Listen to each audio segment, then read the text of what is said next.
The crystal chandelier above our family's dining table cast sharp shadows across my brother Marcus's face as he dropped the bombshell with a self-satisfied smirk. I'd come to Sunday dinner at my parents' estate expecting the usual condescension about my hobby investments. But this was different. Welcome to the Mary Labs channel, and before I continue, please subscribe to the channel and write in the comments where you're listening from. It really means a lot to me. What did you just say? I asked quietly, setting down my fork with deliberate care. Marcus leaned back in his chair, swirling his wine glass like he'd just closed a major business deal. I sold those worthless stocks you left in the shared portfolio account. The one Dad set up for both of us years ago. Someone had to be the adult here. My mother dabbed her lips with a linen napkin, her diamond bracelet catching the light.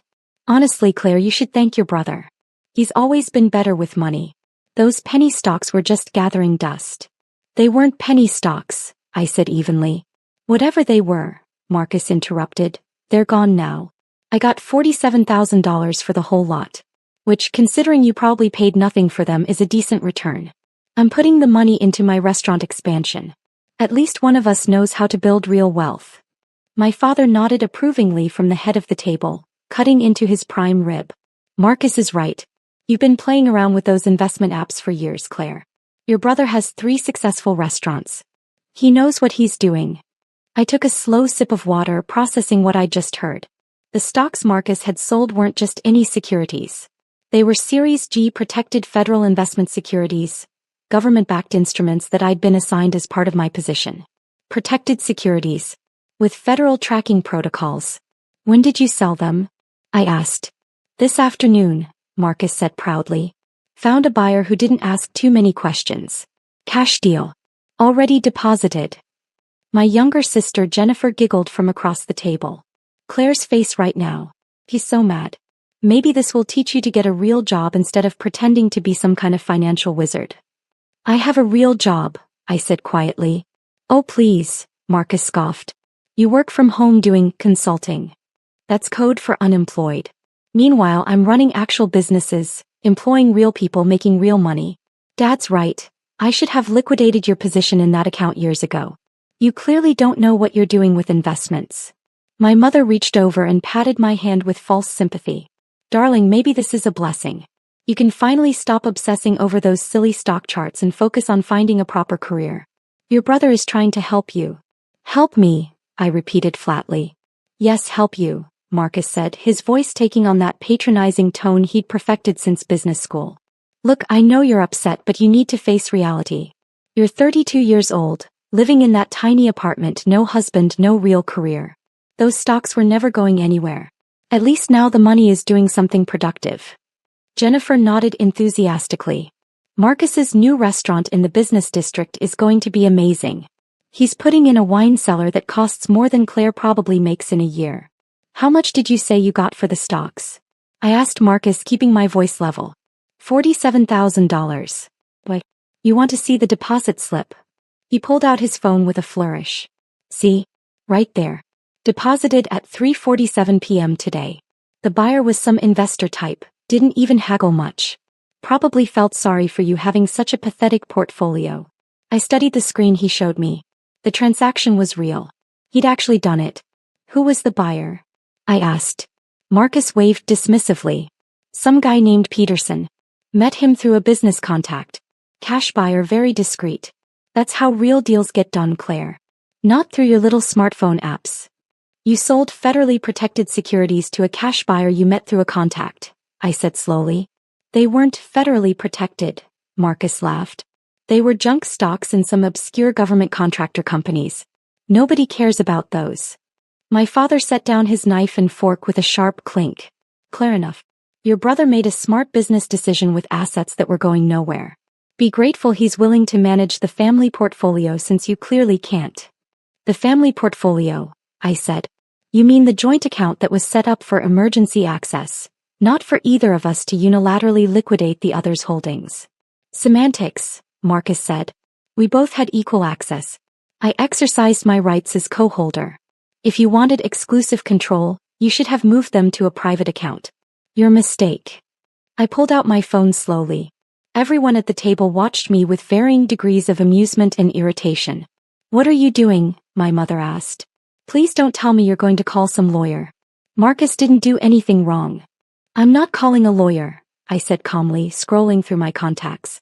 I'm calling my office. Jennifer burst out laughing. Your office? That's rich. What are they going to do, send a sternly worded email? I found the number and pressed dial. It rang twice before a familiar voice answered. Director Hayes, I said clearly. This is Senior Analyst Thornton. I need to initiate SEC Protocol 7.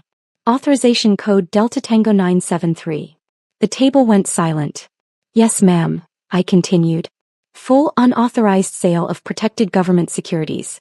Series G classification. $812,000 in tracked federal instruments sold to an unknown cash buyer approximately 3 hours ago. Joint account violation with federal monitoring status. Marcus's face had gone pale. What are you? I held up one finger, still speaking into the phone. Transaction details. Wells Fargo joint account, number ending in 4793. Sold by Marcus Thornton, my brother, to a buyer named Peterson. Cash deposit of $47,000 received at 3:47 p.m. today. I'm at the family residence now. Yes, the Thornton estate in Riverside. My father stood up abruptly. Claire, what is this nonsense? I ignored him, listening to Director Hayes on the other end. Understood. Federal Securities team and local FBI field agents. ETA 20 minutes. I'll secure the location and ensure all parties remain present. Yes, ma'am. Thank you. I ended the call and set my phone on the table with deliberate care. What did you just do? Marcus demanded, his earlier confidence evaporating. I reported the unauthorized sale of federally protected securities, I said calmly. Something I'm legally required to do within 4 hours of discovery. Federally protected? My mother gasped. Claire, stop being dramatic. They're just stocks. They're Series G protected federal investment securities, I explained, my voice steady. Issued through the Department of Treasury's Strategic Asset Program. I hold them as part of my position as Senior Financial Intelligence Analyst with the Securities and Exchange Commission. They're tracked, monitored, and protected under federal law. Selling them without proper authorization is a felony. The color drained from Marcus's face completely. You work for the SEC? For the past 6 years, I said. I'm part of the division that monitors and protects high-value government investment instruments. Those worthless stocks you sold were actually strategic federal holdings worth approximately $812,000. You sold them for $47,000 to an unauthorized buyer in a cash transaction. That's federal securities fraud, money laundering, and theft of government property. Jennifer's mouth hung open. But you work from home. You're always just on your laptop. I work from home because I analyze classified financial data, I said. I can't discuss the details of my work. That's why I've never talked about it at family dinners. My father sank back into his chair, his face ashen. Claire, surely there's been some mistake. Marcus didn't know that selling someone else's securities without permission is illegal? I interrupted gently. Dad, ignorance doesn't excuse federal crimes. Especially not when those securities are flagged in government databases. Marcus grabbed his phone with shaking hands. I'll call Peterson. I'll get them back. I'll reverse the transaction. It's too late for that, I said. The moment you completed that sale, federal tracking protocols were triggered. The SEC's automated monitoring system flagged the transaction within minutes. I would have been notified by my office within the hour even if I hadn't been here. The only question now is whether Peterson was a knowing participant in securities fraud or an unwitting buyer of stolen federal property.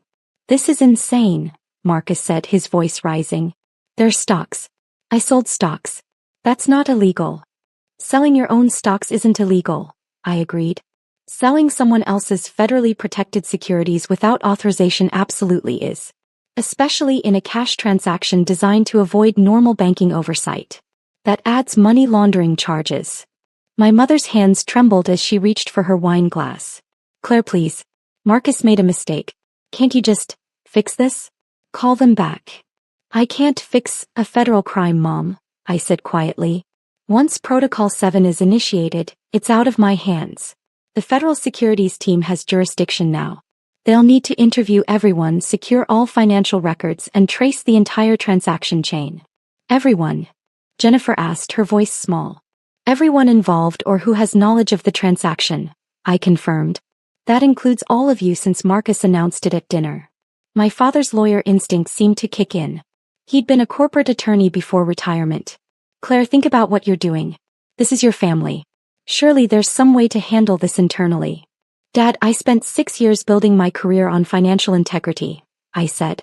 If I failed to report this, I'd lose my security clearance, my job, and face criminal charges myself for covering up federal crimes. Would you ask me to throw away my entire career to protect Marcus from the consequences of his own actions? The doorbell rang, echoing through the large house. That was faster than 20 minutes, I noted, standing up. They must have had a team nearby. Marcus lunged up from his chair. Don't answer that. Marcus, sit down, I said firmly. Running will only add more charges. Federal agents are already at every exit by now. That's standard protocol. My mother started crying softly. This can't be happening. Not to our family. I walked to the front door, my family frozen at the dining table. Through the decorative glass panels, I could see at least 6 dark SUVs parked in our circular driveway. Men and women in navy windbreakers with bright yellow FBI and CC lettering were already positioned around the property. I opened the door to find Director Hayes herself standing there, flanked by 2 FBI agents and 3 SEC enforcement officers. She was a stern woman in her 50s with silver hair and sharp eyes that missed nothing. Director Hayes, I said professionally. Thank you for responding so quickly. Analyst Thornton, she nodded. Given the value of the securities and the irregular nature of the sale, we mobilized immediately. Where is the subject? My brother Marcus is in the dining room with the rest of my family. He has his phone with him and may have contact information for the buyer. FBI will need that phone, one of the agents said, stepping forward. He was tall, broad-shouldered, with the bearing of someone who'd spent years in federal law enforcement. I'm Special Agent Rodriguez. This is Special Agent Chin. We'll be handling the criminal investigation while the SEC addresses the securities violations. Director Hayes gestured to the 3 SEC officers behind her. These are senior enforcement officers Williams, Jackson, and Park. They'll need to document all financial records related to the transaction. Of course, I said, stepping aside. Please come in. My family watched in stunned silence as the federal agents and SEC officers filed into our dining room. The elegant dinner party had transformed into a crime scene investigation in seconds. Special Agent Rodriguez approached the table, pulling out his badge. Marcus Thornton? Marcus nodded wordlessly, his face now greenish pale. I'm Special Agent Rodriguez with the FBI's Financial Crimes Division. I need you to remain seated and keep your hands visible. You're being detained for questioning regarding the unauthorized sale of federally protected securities. You have the right to remain silent. Anything you say can and will be used against you in a court of law. You have the right to an attorney. Wait, my mother cried. You're arresting him? He's being detained, Agent Chin clarified, moving to Marcus's side. If you could stand up slowly, Mr. Thornton, and place your hands behind your back. This is barbaric, my father shouted. He's not a criminal. Director Hayes stepped forward, her voice carrying authority that silenced the room. Mr. Thornton, your son sold $812,000 worth of government-protected securities for $47,000 in an unauthorized cash transaction. That's not a simple mistake, it's multiple federal felonies. The FBI is well within their rights to detain him. Officer Williams approached me with a tablet. Analyst Thornton, I need you to verify the securities in question. I took the tablet, scrolling through the list. These are correct. Series G instruments, all issued through the Strategic Asset Program between 2019 and 2024. Total verified value as of market close today, $812,340. And you had exclusive ownership? Williams asked. Yes. They were placed in a joint access account with my brother for emergency purposes only, but ownership was explicitly mine. All documentation is in my federal personnel file. Marcus was being handcuffed now, tears streaming down his face. Claire, please. I didn't know. I swear I didn't know. Sir, please stop talking, Agent Rodriguez advised. You really should wait for your attorney. Jennifer was sobbing openly. Claire, how can you let them do this to him? I met her eyes across the table. I'm not doing this to him, Jen. He did this to himself when he decided to steal and sell federal property. Officer Jackson was examining Marcus's phone, which Agent Chin had confiscated. Director Hayes, we have multiple messages here discussing the sale, including one to someone named Peterson confirming, cash only, no paper trail. That's going to be problematic for the defendant. My father's face went from pale to gray. Marcus, you didn't. I just wanted to avoid taxes.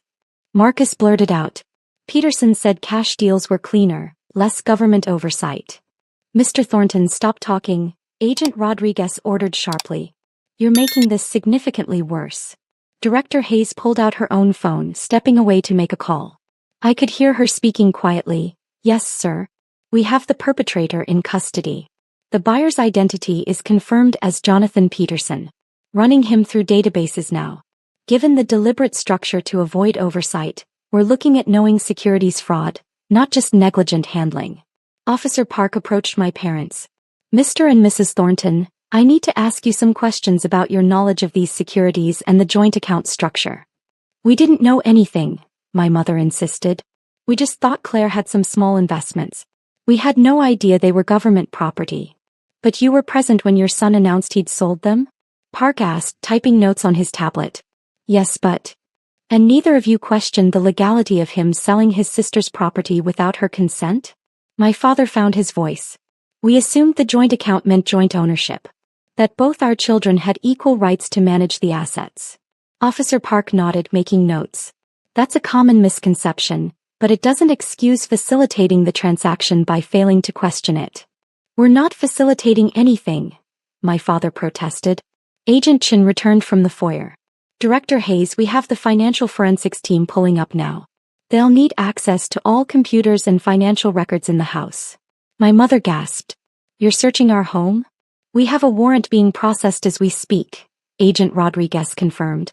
Given the nature of the crime and the possibility of additional unauthorized transactions, we need to examine all financial records. It's standard procedure in federal securities cases. Marcus was being led toward the door, still in handcuffs. Claire, he called desperately. Claire, please. I'll pay it back. I'll give you every penny. I stood up, meeting his eyes. Marcus, you can't pay back $812,000. You sold it for $47,000. Even if you could, it wouldn't matter. These weren't my personal stocks. They're federally protected instruments. You didn't just steal from me. You stole from the United States government. But I'm your brother, he said, his voice breaking. And I'm a federal analyst who swore an oath to uphold the law, I replied quietly. I couldn't protect you even if I wanted to.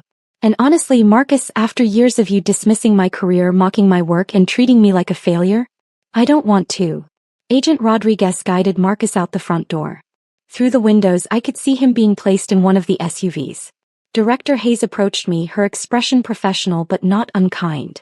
Analyst Thornton, you'll need to come to the field office tomorrow to give a complete statement. This will likely be a complex case. I understand, ma'am, I said. I should tell you, she continued, lowering her voice slightly, that your handling of this situation was textbook perfect. You reported immediately, you didn't interfere with the suspect, and you secured the scene. Your performance review is going to reflect this very positively. Thank you, Director. She glanced at my stunned family. I know this isn't easy. Federal cases involving family members never are. My family made it easy, I said quietly. They've spent years telling me my work was worthless. Maybe now they'll understand what I actually do. Officer Williams approached with more questions about the account structure, the securities origin, and my security clearance level. I answered everything professionally, providing documentation from my phone when needed. 3 more vehicles arrived, the financial forensics team. They were methodical and thorough, requesting access to my father's home office, my mother's computer, and any shared financial documents. My parents complied numbly, still in shock. Jennifer huddled in a corner, crying and texting frantically. Officer Park quietly confiscated her phone as well. I'm sorry, miss, but if you've communicated about this transaction with your brother, those messages are evidence. I just texted him that Claire was being uptight about the stocks. Jennifer protested. That's not evidence of anything. It establishes knowledge and coordination, Park explained. We'll need to examine the full conversation history. My father finally collapsed back into his chair at the head of the table, his expensive dinner congealing on fine china plates. Claire, what's going to happen to your brother? I sat down across from him, my own dinner untouched. That depends on several factors. The value of the securities means it's definitely a felony charge. The structured cash transaction adds money laundering implications. If Peterson knew they were protected securities, they'll both face conspiracy charges. Marcus is looking at probably 5 to 10 years in federal prison, plus massive fines. My mother made a choking sound. Prison. Federal prison. Mom, he stole almost $1 million in government property and tried to hide the transaction, I said gently. Did you think there wouldn't be serious consequences? But he's successful, she said weakly. He has restaurants. He's respected in the community. That might actually make it worse, I said. The prosecution will argue that a successful businessman should have known better. It shows knowing intent rather than desperate circumstances. Officer Jackson approached the table. Director Hayes, we've located Peterson. Local FBI is bringing him in now. Preliminary investigation shows he's a known buyer of questionable securities. He's been on our watch list for 18 months. Director Hayes's expression hardened. So this wasn't an innocent transaction. He knew exactly what he was buying. Appears that way, ma'am. Which means Mr. Marcus Thornton either knew or should have known he was dealing with someone who specializes in illegal securities transactions. My father put his head in his hands. How did this happen? How did we not know what you do, Claire? You never asked, I said simply. Every Sunday dinner for 6 years, you asked Marcus about his restaurants, Jennifer about her social media following, but you never once asked me about my actual work. You assumed because I work from home and don't talk about it that it must be insignificant. You could have told us, Jennifer said accusingly. I'm not allowed to discuss classified work, I replied. My security clearance requires discretion. But I tried to tell you I had a serious career. You just never believed me. Officer Williams returned from the home office with several boxes of financial documents. Director Hayes, we're finding some interesting additional transactions. Mr. Marcus Thornton has made several large cash deposits over the past 6 months. Amounts just under the federal reporting threshold. Structuring, Agent Chin said grimly. That's another federal crime. My mother looked like she might faint. How many crimes are there? At this point, I calculated mentally. Securities fraud, theft of government property, money laundering, structuring financial transactions to avoid reporting requirements, and possibly conspiracy if Peterson's history is established. Each carries different sentencing guidelines. Claire, please, my father said, his voice barely a whisper. Isn't there anything you can do? I looked at the man who'd spent my entire adult life dismissing my achievements, favoring my brother's flashy success over my quiet competence. Dad, I've done what I'm legally required to do. Everything else is up to the federal prosecutors now. Director Hayes's phone rang. She answered, listened briefly, then approached our table. Mr. and Mrs. Thornton, the warrant has been approved. The forensics team will need approximately 4 hours to complete their search. You're free to remain in the home, but you cannot interfere with the investigation. For hours, my mother whispered. Federal securities investigations are thorough, I explained. They need to ensure there are no additional compromised assets or transactions. Officer Park finished his interview notes. Mrs. Thornton, one more question. Did you or your husband receive any benefit from your son's sale of these securities? My mother shook her head. No, nothing. We didn't even know about the sale until tonight at dinner. And yet you immediately defended his actions and dismissed your daughter's concerns, Park noted. That could be interpreted as enabling the crime. We weren't enabling anything, my father protested. We were just supporting our son. By telling him he was right to sell property that didn't belong to him, I said quietly. That's enabling, Dad. Jennifer's phone buzzed. Someone had returned it after downloading its contents. She stared at the screen, then looked up at me with wide eyes. Claire, Marcus is texting from the FBI office. He's saying his lawyer told him he's looking at 15 years minimum because of Peterson's history. That sounds about right, I confirmed. Conspiracy charges with a known criminal actor increase the sentencing guidelines significantly. 15 years, my mother repeated numbly. He'll be 50 years old when he gets out. If he gets out in 15 years, Officer Jackson corrected. Federal sentences don't have parole like state crimes. He'll serve at least 85% of whatever sentence he receives. The forensics team was moving through the house now, their equipment cases and evidence bags visible through the doorway. The elegant Thornton estate, where we'd had hundreds of family dinners over the years, had become the scene of a federal investigation. Director Hayes approached me one more time before leaving. "Analyst Thornton, take tomorrow off. Come in Thursday morning for your statement. Given the circumstances, we're also assigning you a counselor to help process the family implications." "That's not necessary, ma'am," I said. "It's not optional," she replied firmly but not unkindly. "You did everything right, but investigating family members takes a psychological toll. The Bureau requires it." After she left, I sat alone at the dining table while the forensics team worked and my family huddled in the living room. My phone buzzed with a call from an unknown number. I answered carefully. "Claire Thornton?" a male voice asked. "Speaking. This is Jonathan Peterson. I think we need to talk about those securities your brother sold me." I put the phone on speaker and gestured to Officer Williams, who immediately began recording. "Mr. Peterson, I have nothing to discuss with you. You should speak with your attorney." "I'm willing to return the securities," he said quickly. "Full return, no questions asked. I didn't know they were government property." "Mr. Peterson, this conversation is being recorded, and the FBI already has you in custody," I said calmly. "Anything you say is evidence." There was a long pause, then the line went dead. Officer Williams smiled grimly. "He'll be adding attempted witness tampering to his charges now. That was incredibly stupid of him." "People do stupid things when they're desperate," I observed. "Speaking from experience?" Williams asked. "Speaking from 6 years of watching financial criminals make predictable mistakes," I replied. As the evening stretched into night, the forensics team completed their work. They'd found evidence of 3 other questionable transactions Marcus had made over the past year, not involving my securities, but still potentially problematic for his restaurant's financial status. Agent Chin approached my parents with a final warning. "Mr. and Mrs. Thornton, we're going to need you to be available for additional questioning. Don't leave the state without notifying us." "Are we under investigation too?" my father asked hoarsely. "Not currently," Chin replied. "But depending on what we find in your son's financial records, that could change. If any family money was used to facilitate his transactions or if there's evidence of structured gifting to avoid taxes, we'll need to expand the investigation." After the federal agents finally left, taking boxes of evidence and leaving behind business cards and case numbers, my family sat in stunned silence in their ransacked home office. I stood up, collecting my coat and bag. "You're leaving?" my mother asked incredulously. "After everything that just happened?" "Yes," I said simply. "I have work tomorrow. Despite what you've always thought, I have a very demanding career." "Claire, wait," my father said, his voice cracking. "We need to talk about this. About what we're going to do." "There's nothing to do," I replied. "Marcus committed federal crimes.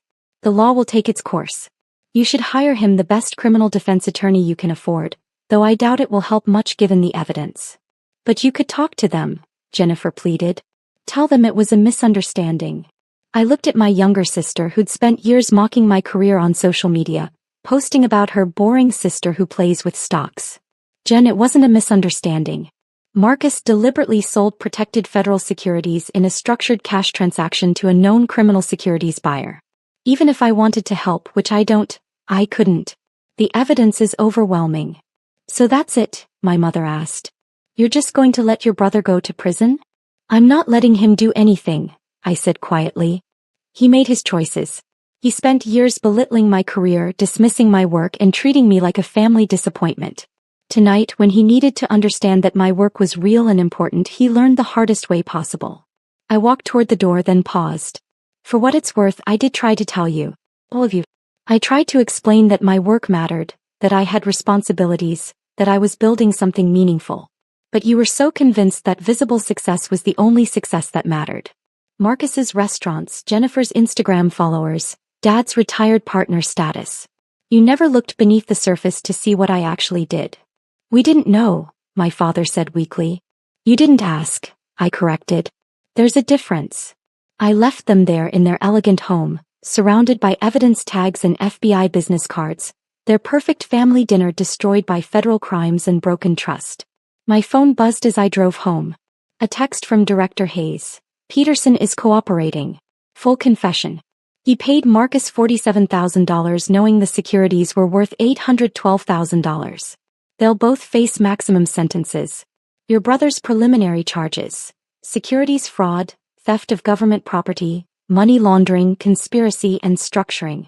Total exposure: 12 to 20 years federal prison, $500,000 in fines, asset forfeiture of the 3 restaurants.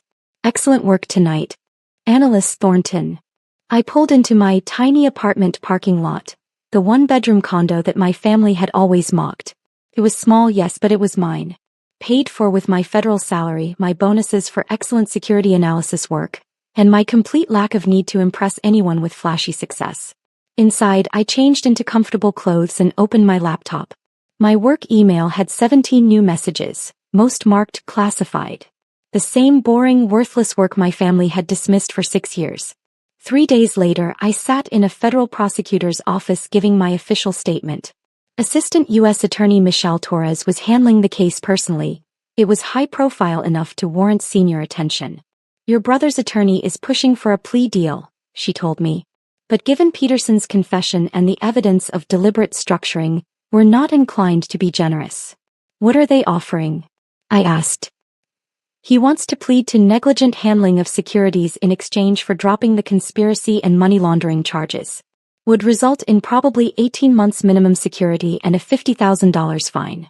And you're considering it? Torres smiled coldly. Not remotely. Your brother sold $812,000 in protected government securities to a known criminal for $47,000 in cash. That's not negligence. That's knowing participation in securities fraud. We're offering him one deal. Plead guilty to all charges, cooperate fully, and we'll recommend the lower end of sentencing guidelines. 12 years instead of 20. Will he take it?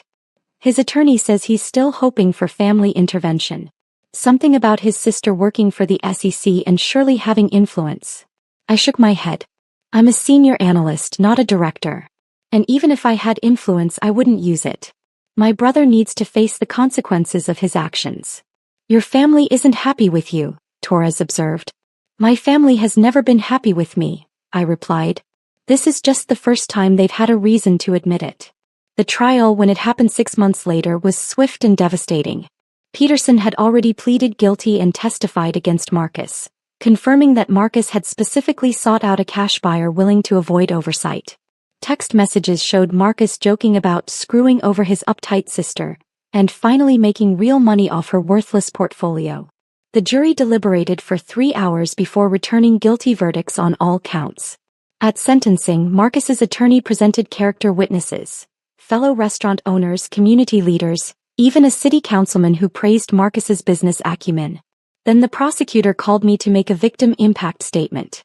I stood at the podium looking at my brother in his expensive suit, his face gaunt from 6 months of legal stress.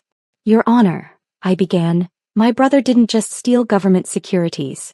He stole my credibility, my family's trust in my career, and my sense of security in my own family. For 6 years, I worked hard to build a career in federal financial analysis. It's demanding, often classified work that I couldn't discuss at family dinners. Instead of respecting my privacy and trusting that I knew what I was doing, my family dismissed me as a failure. When Marcus sold those securities, he did it believing I was too powerless and too incompetent to stop him. He was wrong. The government takes securities fraud very seriously, as he's now learning. I hope during his incarceration he has time to reflect on the fact that quiet competence is often more powerful than flashy success. I don't forgive him. I don't feel sorry for him. He made his choices and now he's facing the consequences. That's how the law works, regardless of family connections. The judge sentenced Marcus to 14 years in federal prison, $450,000 in fines, and forfeiture of all 3 restaurants to cover the financial damages. Peterson received 12 years for his cooperation. My parents had to sell their estate to help cover Marcus's fines and legal fees. Jennifer's social media following tanked when the story went viral. Influencer's brother convicted in federal securities fraud wasn't the kind of attention she wanted. I got promoted 6 months after the trial. Senior analyst to supervisory analyst with a team of my own and higher security clearance. My work on the case. My immediate reporting, my cooperation with investigators, my professional handling of a difficult family situation, became a training example at the SEC Academy.